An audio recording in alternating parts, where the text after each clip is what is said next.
आजभोलि हामीले कुनै पनि इन्टरनेट प्रयोग गर्नको लागि सबैभन्दा राम्रो माध्यम भनेको वाइफाई नेटवर्क। वाइफाईलाई प्रयोग गरेर सजिलैसँग हामीले युट्युब अथवा सोशल मिडिया वा कुनै पनि प्लेटफर्मलाई सजिलैसँग प्रयोग गर्न सकिन्छ, हाम्रो मोबाइलको 1 रुपैयाँ पनि खर्च नगरिकन।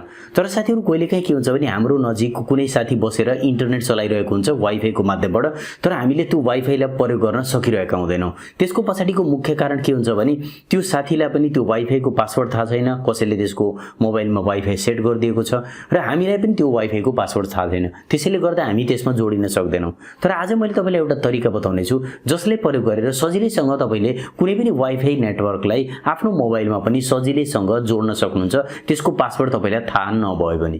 यदि तपाईले पनि जान्न चाहनुहुन्छ यसले हामीले कसरी आफ्नो मोबाइलमा गर्न सकिन्छ भने भिडियोलाई अन्तिमसम्म हेर्नुहोला। साथीहरु, यो भिडियोलाई यदि तपाईले युट्युब मार्फत हेर्दै हुनुहुन्छ भने युट्युब च्यानललाई सब्स्क्राइब गरिदिनु होला र साइडमा रहेको बेल आइकन प्रेस गरेर अल नोटिफिकेसन अन गरिदिनु होला। र यदि तपाईले फेसबुक पेजमा हेर्दै हुनुहुन्छ भने फेसबुक पेजलाई फलो गर्नु होला, जसले गर्दाखेरि आगामी समयमा आउने यस्तै खालका भिडियोहरू मिस हुने छैन। नमस्कार, म कृष्ण घिमिरे आजको यो भिडियोमा तपाईलाई स्वागत गर्न चाहन्छु।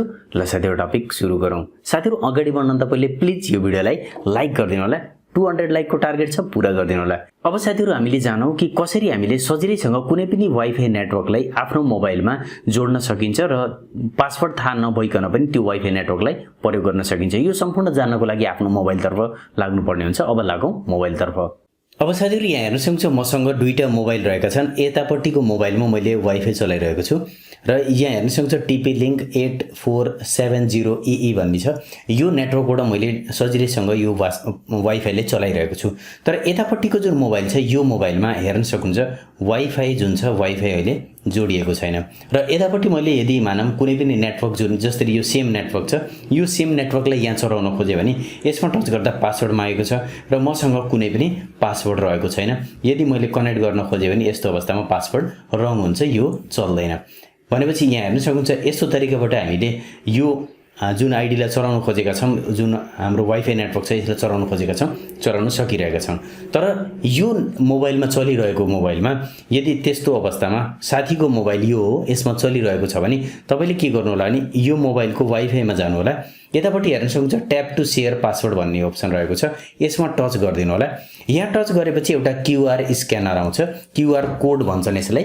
यो क्यूआर कोडलाई हामीले यो मोबाइलबाट स्क्यान गर्नुपर्ने हुन्छ। यो मोबाइलमा तपाईले के गर्नु होला भने प्ले स्टोरमा गएर प्ले स्टोरमा क्यूआर स्क्यानर राख्नु होला। क्यूआर स्क्यानर भन्ने हुन्छ यसमा, क्यूआर कोड स्क्यानर भन्ने। क्यूआर कोड स्क्यानरलाई तपाईले यहाँ राख्नु होला। यसमा अहिले इन्टरनेट छैन साथीहरु, राख्न मिल्दैन, तर मैले पहिलेबाट राखिसकेको छु। यतापट्टि म देखाउन चाहन्छु क्यूआर स्क्यानर छ यहाँनिर। यहाँ हेर्न सक्नुहुन्छ क्यूआर स्क्यानर। यो क्यूआर स्क्यानरबाट हामीले यसलाई स्क्यान गर्नुपर्ने हुन्छ। यहाँ हेर्न सक्नुहुन्छ तलपट्टि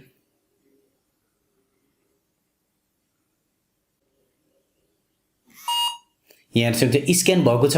अब स्क्यान भएपछि यहाँ हेर्न सक्नुहुन्छ यहाँ पासवर्ड राखेको छ, एसएसआइडी यो र पासवर्ड यहाँ राखेको छ। अब यो पासवर्डलाई मैले प्रयोग गरे भने सजिलैसँग त्यो वाइफाईले मैले कनेक्ट गर्न सक्छु। अब यहाँ गएर यो पासवर्ड मैले जस्ताको तस्तै यहाँ राखिदिन्छु।